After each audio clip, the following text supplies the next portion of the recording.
So we have the San Diego Kids Zoo website. It's put on by the San Diego Zoo, so there's not like a specific author or company, it's just the San Diego Zoo. But this is more geared towards like elementary school kids.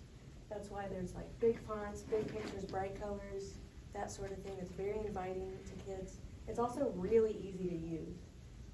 So little kids could get on there and figure everything out by themselves if they're able to read. And I absolutely love that this resource is free and it contains a lot of information about animals. So if you had kids that were doing like an animal report project, they could just click around and find,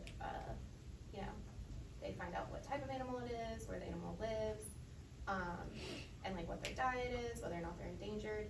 So it's really cool, just almost like as a jumping off point for any age. Like you could probably even incorporate this in like a 6th or 7th grade classroom as well, while having them use other resources. But there's videos, like live cams of the different exhibits at the San Diego Zoo.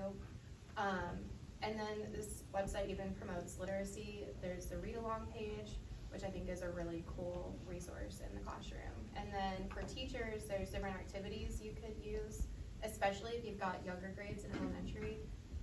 Because I know kindergartners would, love to do like the little bear craft or like the little monkey, and there's stuff like that. And I mean, as teachers, having free resources like this is really important. Like it's really great to not have to pay for plans like that, and you could definitely incorporate that in a lesson plan.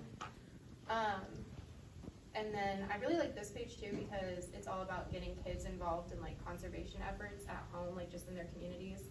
Like one of the pages, talks about how kids can like start a journal of like just nature outside. So it's a really, really awesome resource to use in the classroom.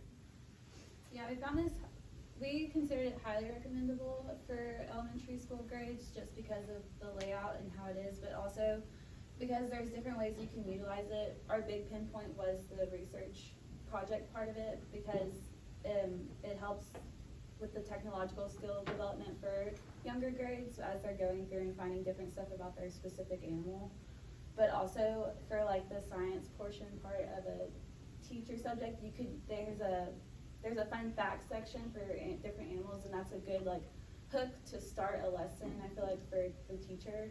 And we also found it highly recommendable for teachers. If you go to the for grown-ups section in the top corner, there's different curriculum-based things that they show you, and it shows you how you can connect the different animals to a lesson. But we thought it was just a really colorful and engaging website for a kid and teachers. I also think it could be incorporated in like an ESL or ELL classroom as well, especially with the stories component. You could have the kids come up and practice reading aloud, because the stories are set up like this. So you could have kids come up to the smart board and have them practice paragraphs and stuff if you have an older group of ELLs, and then you've got the added component of it being colorful and full of fun pictures of animals. So yeah. Thank you.